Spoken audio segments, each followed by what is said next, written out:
Välkomna att få intervju med Per Schöldberg från Centerpartiet och från Alliansen i Växjö kommun. Välkommen. Tack för inbjudan. Tack. Per, vi ska köra på engelska och svenska. We can do both, no problem. We can do both. Very good. We can do anything. Oh, very good. And for Swedish democracy, it's based on peace and freedom. How do you plan to sustain the democracy? The Swedish democracy. In the Kronoberg level. It's such a precious gift, the Swedish democracy. Yes. Because I believe that in 98% of all the Swedes, we agree on the rules of the game. Which means that if somebody wins, we accept that. We don't like it, but we accept it. And if we win, we be happy. But and there is, I think, one key issue is that we maybe are unique. It's not especially for Kronoberg; it's for Sweden. For Sweden, it's the word consensus. Yeah. For example, in the city hall of Växjö, you always have the majority has the chairman, and the opposition has the vice chairman. And that is not just to feed some politicians with some grants and money. But what's important is that both parties, from majority and opposition, have access to the same information. And that means that the debate concerning a certain solution is on equal terms. In many other political systems, it's a spoiled system, which means that the winner takes all and the opposition gets no information at all. And that's a problem. Okay, so you allow peace of the power to the opposition? Yes, we do. And also, I believe, key issues for a city. You need broad solutions. It has to do with maybe building the city in a certain way, big investments in education, whatever, that is going to run for a very, very long time. These has to be decided, I believe, with a very strong majority. And the tradition of Växjö is, 52, 48, so it's very equal between the political blocks, so to speak. And that means that we always, in certain issues, have to seek solutions that can last for a long time, sustainability. Well, I would like to ask about the party democracy. Now, Centerpartiet is with the alliance. Yep. It's the allied ruling party. Yep. But if Röd-gröna comes to power, will the Centerpartiet's position change as to become an alliance with them, depending on the situation? No, we've said like this, because I think it's important information to the voters, is that we go to the election with a four-party cooperation. We believe that we've done something good the past 8 years for this city. The growth has increased very much. It's an economic dynamic in this city that is well known. There's a lot of things going on. So I think we've created a good momentum for the city. And we've also believe, or we don't believe, we know that the cooperation between those four parties has been working well. With that in mind, we go to the elections in September 14th with saying we're an alliance, we work together, we're an independent party. I don't wear the orange T-shirt now, I wear my party T-shirt. Yes. But we cooperate with each other. Yes, yes. And that means that we don't agree in everything, but when we are on the table of decision, we have negotiated together and said this is what we propose. And that's going to happen. If the opposition wins the majority, then then we respect that, and they call the shots. Very good. And in fact, with the democracy, coming back to democracy, how do you sustain democracy when the representation is not fair at all levels in the political field? The presentation, you mean? I mean the immigrant share in the representation. with the political representation. Aha, okay. Employment spaces. It's not so fair that they have no similar or may equal educational background with the normal Swedish people. So they are not very much visible in the employment, in the political, in the social, in the cultural, in all these fronts, where democracy is very visible. You mean they are underrepresented? They are underrepresented. Yes. So how the society call itself democracy when part of it is not part of the representation? A couple of things. First of all, I think that for example, the city of Växjö has a clear policy of recruiting more and more people with different types of background. We have stats on that. We work on that almost every day. Trainee programs to bring in new people with different backgrounds, which is an access to develop the city. That's number one. Number two, I think the political parties has a great responsibility in this, which means that, and in recruiting people with different types of background. And that means that we have to think, how do we organize the work? How do we reach out and, for example, start a small group with a political discussion, just an ordinary förening, you know? And we have to do it in a way that we meet under the circumstances where people are. We've discussed, we work very hard with it, for example, in the Abdi area. And we discuss now that we don't have, we have so much to do now until September 14th. But then, as a strategy for 2018, maybe we should start a center party in the Arab region. Not just to tell everybody to wear this and be voters for us, but as a political party, be part of the democratic discussion. To improve, because make better. Political parties is not only power structures to win elections. Political parties is the foundation of democracy. Yes. And that means that the parties have a great responsibility in actually educating people to train how do you argue for your sake, and if the rest of the people don't like your argument, you have to respect that you can't. You have to respect that. Yes. So the political parties has a great responsibility. And also for the city of Växjö, we work a lot with what we call Kanalen direct meetings. Which is live, which is also filmed by the Öppna Kanalen. And that is the thinking behind that, because then we can multiply the number of people that actually watch this. So we see that and we see that people actually watch these meetings.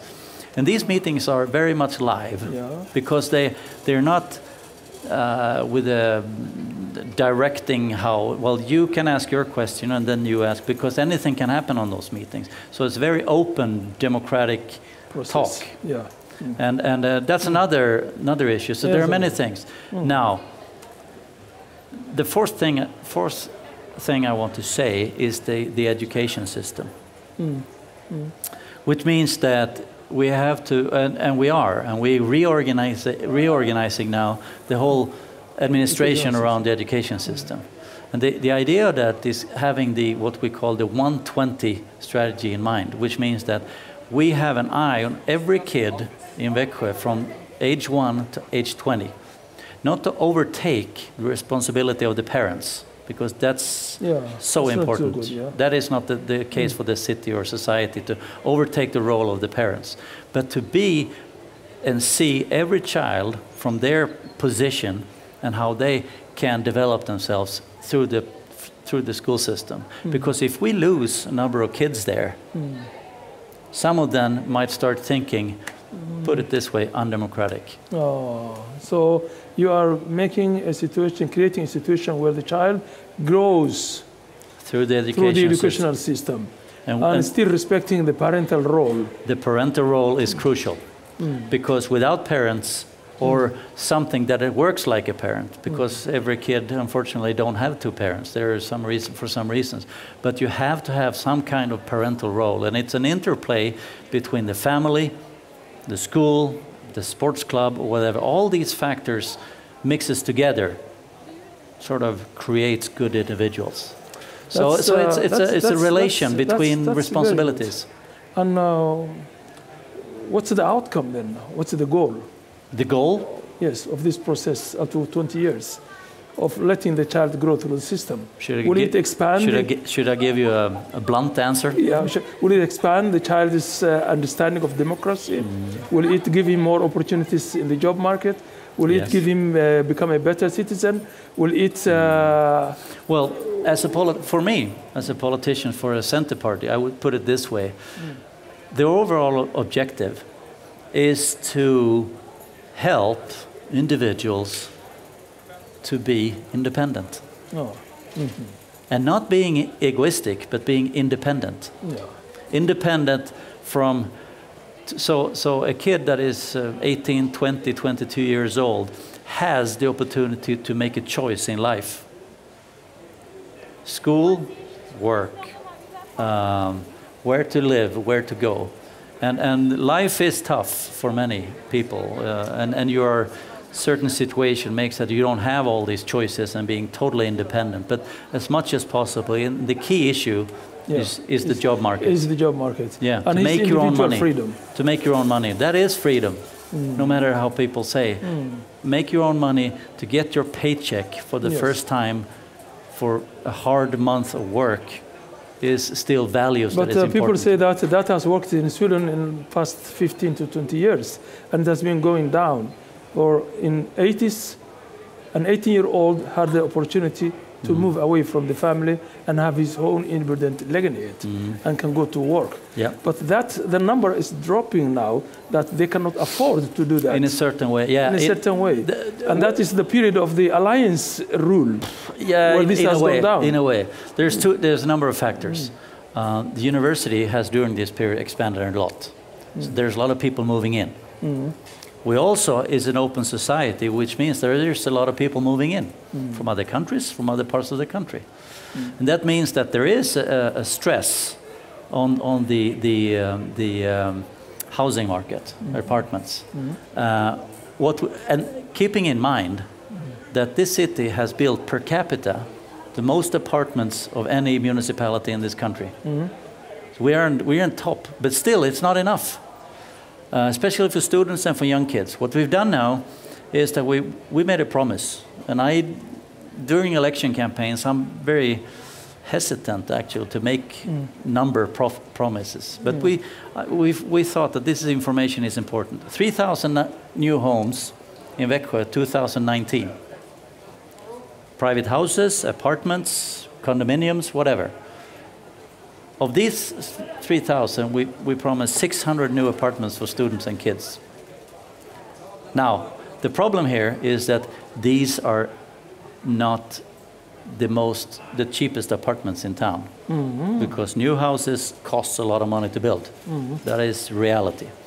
Now, what we're trying to do is that if we build new places to live, we build real nice, real expensive places, but we also try to build as cheap as possible, is that to get a rotation on the housing market, which means that people that have a good job, makes a lot of money, that they actually want to pay more, and they get a more expensive apartment, which means that the cheaper apartment is free for someone that don't have so much money.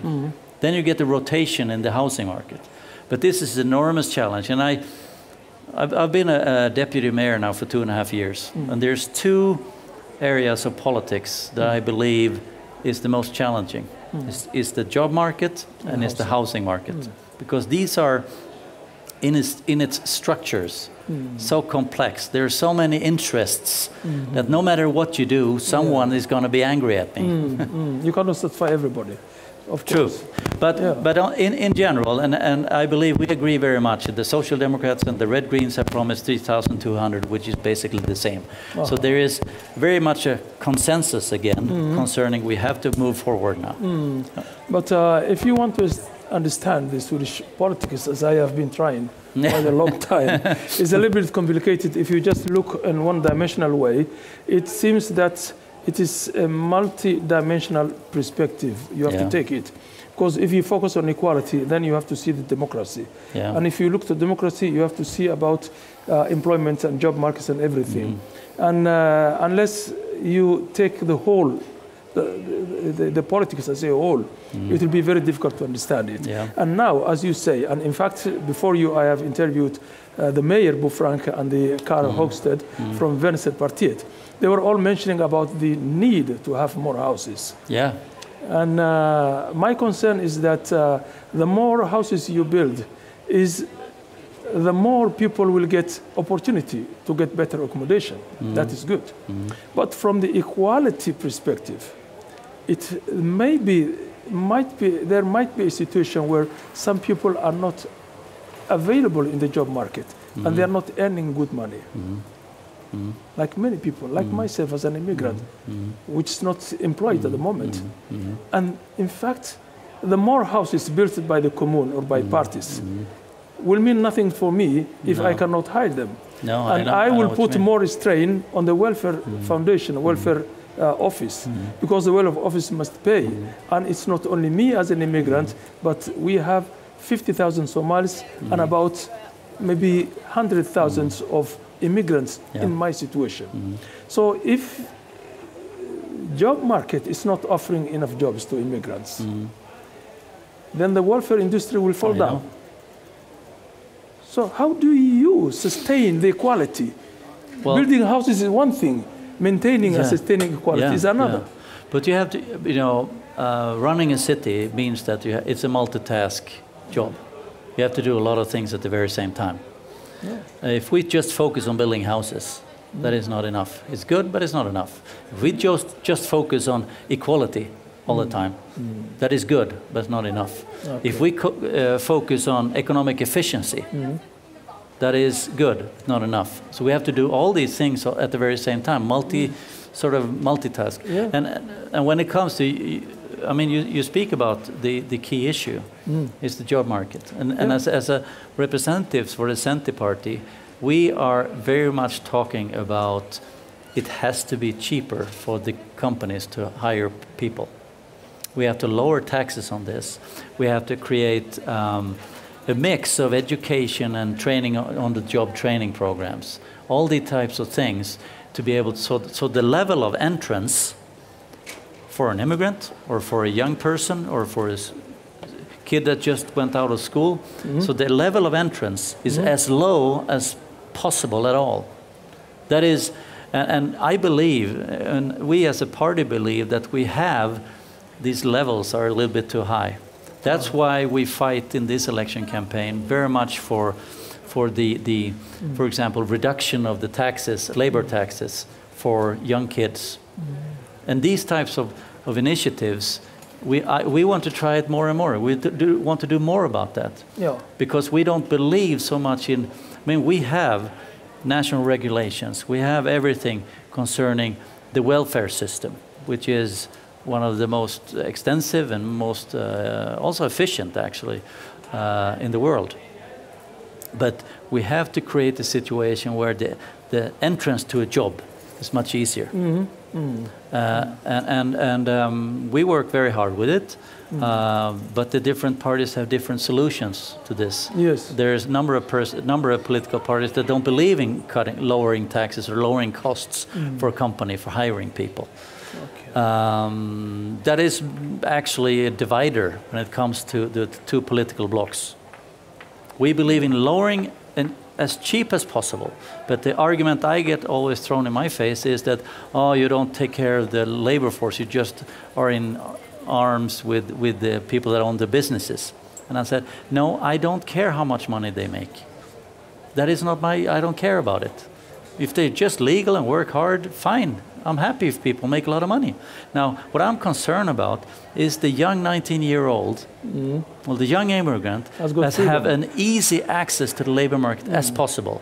And OECD, number of international studies has shown that we do have a big problem in Sweden with this. And we want to sort of liberate the labor market. Coming back again to the issue of the housing market and the labor market being a very solid. And saying this with all due respect to the unions and to the employment organizations, but we have to do something for the future because we have to have more dynamics. We speak a lot about the Danes have a different situation. We speak about what we call flex security.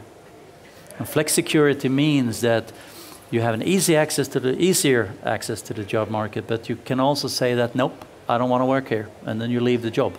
In Sweden, we have a system where you're defined almost as, no, here I got a job here. I'm 19 years old. I'm going to stay to work here until I'm 65. You can take yourself out from No. But there is always a situation, and you have to keep that in mind, so the sort of business owners don't exploit immigrants or young kids. There are regulations on the labor market. There are legal contracts with unions, and those things has to be working with. We have together start to think, what is the job market of Sweden for tomorrow? But you are mentioning mostly concentrating about making things and services available. But you are forgetting mostly about the affordability part. For this, sorry? Affordability part. You can make services available. You are concentrating now in your talk about making services available for the people. Job offers. Job offers. Services available for the people.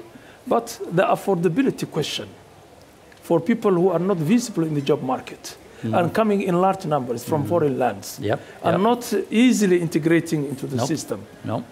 And the more these people stay out of the job market, the more excluded they will be. And the tougher it gets. And the more social injustice will come.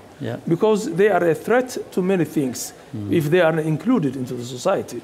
And the only thing one can get included into society is the job. More than the language, I believe. Swedish culture is very much based on definition of if you have a job. It's a job. The entry point to society. In a way, I agree with you in a way. But so the affordability part. But what do you mean with the affordability? Affordability part is that when services are made available, good houses, good roads, good transport, the people must buy these services with their own income. And some of the people, a large component, a large portion of the society are immigrants. Not too many, but too large, as I can say. We have too a large large and number too of many. people. I'm taking all of Sweden. But the thing is so if they are not accessible to the job market because of their limited background, educational background, because of their limited cultural, climatical, for many reasons. But that is the... How do you preserve the equality, sustain equality? Well, the equality is that actually, when I say lowering the entrances, which means that an easier access with the talents you have. Maybe you have not a full-scale university degree, maybe you have something else. But you have creativity to create something. You have creativity. You have to have a situation where you easily can come in and train for a job, where you can be a trainee in a small company, where you can mix 50% of your time you go to school and 50% you work. And all kinds of solution that is actually helping someone to make an entrance to the very first job. Because the very first job is the key to the job market. You have to get in and get some kind of recommendation. Maybe you stay there for only 6 months. But the first entrance to the job is the key. Is the key. And that is important. And it means that especially a lot of those kids that comes from abroad, from other countries, from Syria or Iraq or whatever, we have to work extra hard with them. 1,000 a week. The students receiving immigrants today. 1,000 immigrants a week as asylum seekers. And that 1,000, 8% of them may not have enough background of education. And that is where the Swedish Demokraterna, the people call them racists, but the Swedish Demokraterna, that is where they are fishing on. Because they say a large number of immigrants, illiterates, are coming, they are putting a burden on our economy, and then the other parties, they are focusing on what they have at the moment and what they can do for the Swedish people. But Abdi, society is not a square with all the resources that is limited. It's neither a circle. It's a matter of dynamics. If you have a lot of people and you can sort of open up certain situation where creativity and the energy of people, then you create wealth, you create the development. But that energy is untapped at the moment. There's so much of energy untapped here. people are so much frustrated because they have nowhere to take. As I'm talking to you now, I have created more than 100 projects with more and more, with so many, as you know. You see?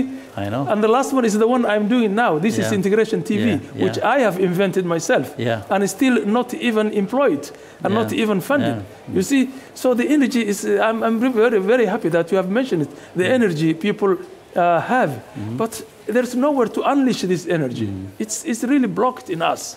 Yeah, it is. But I mean, we have to keep a few things apart here. We have a situation in the world which is 51 million refugees. It's the highest number since World War II. And that is an extreme situation. And we've decided that Sweden is a part of the world, which means that we take responsibility. Of those people you're taking. There are certain people in Sweden that don't believe in that, but I do. Of course they don't believe. But I can tell you that even Sweden is taking more than America takes in terms of refugees. Yeah, we do. Yes. Yeah. Now, but in general, we have a strong education system, of course. And the challenge is now to open up the situation where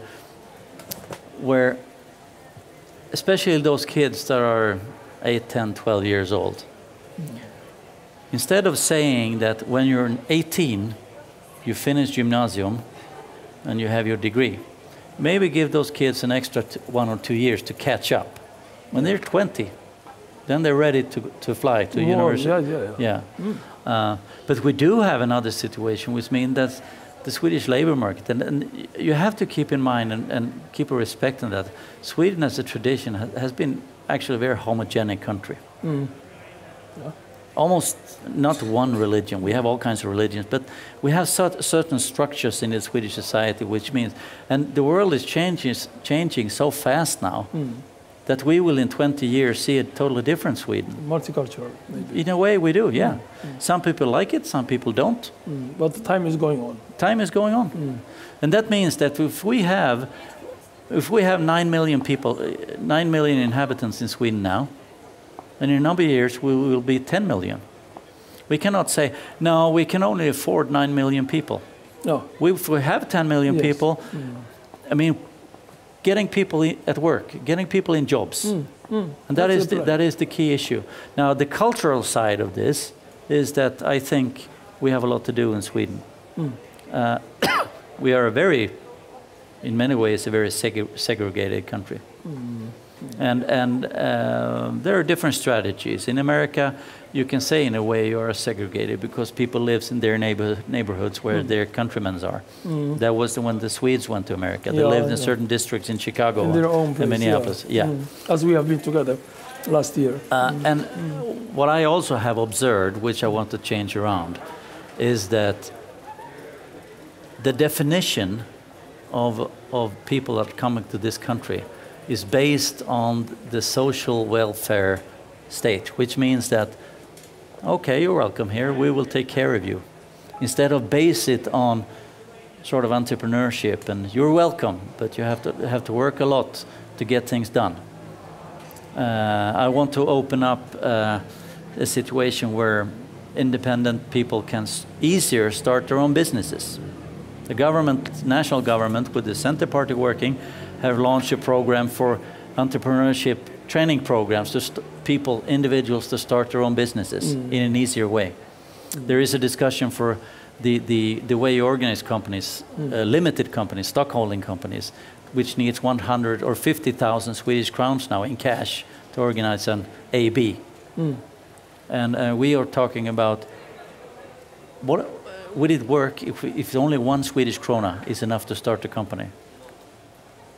And there is, I think, there are some legal challenges to that. But in general, the idea is, how is it possible to, as easy as possible, to sort of assist individuals to work their own life and be as independent as possible. I don't know if I explain it well enough, but that is sort of the thinking behind it. No, that's good, because you are thinking more about the individual freedom, and people must be free. Yes, I mean, that's very good. The Center Party, which is an old agricultural, Bondepartiet, has its tradition and its roots from the independent farmer, which owned a piece of land and sort of harvested from that land. So these traditions are in the genes of a center party person. Okay. The longing for freedom. Social inclusion, when we say integration, people need social inclusion. Yeah. And in fact, there was a team that has went to America before we went in 2012. Yeah. And one of them was a lady called Rahma Diria. Okay. She was from the Moderat in Stockholm. Okay. And she was part of the team. Yeah. And when she returned, I have interviewed her. And one of the things she has mentioned is that, well, in America, people are coming from different ethnic backgrounds. So the person, when he comes today, or if he had lived 100 years, they were all people of immigrant background. Yeah. So there's no distinction between them. No, everybody in America everybody is a foreigner. Is a foreigner. Yeah. So it doesn't give the person a privilege that he can say, no, this is my country, and you are from another country. Everybody is the same. Yeah. And she said in Sweden, the reason that we are not going far in integration is because we came to a country where all people are of the same ethnic group, more homogeneous, and quite difficult for others to go into the society structures. And that is something that makes integration difficult. And that is something that I have mentioned too, which you were not amused in America, as you remember. When I said that the people in America, even if they are Somalis, they say our country. Yeah.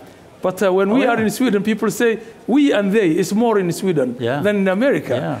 But that is the remark Rama made, and the same thing that I have reflected, in fact. And that has to do with this homogenic country, which has been very stable. And that is one of our big challenges. But why were you so angry with me that day? No, I wasn't angry with you at that time, but I reacted on that you discussed, which made the whole audience understand that this was an official policy for the city of Växjö. No. That was my reaction. No, thank you very much. Okay, now we understand each other. Yeah. Okay, good. We concluded, and this is is my reaction. Thank you very much. It is just a matter of the whole country. Good. Okay. Thank you very much, and I hope we are concluding the program now with Per Schöldberg from Centerpartiet, who has got the individual freedom spirit in his own heart, and we support that. Thank you very much. Thank you very much. All the best to you. Per, I'm very happy that I have dropped my earring.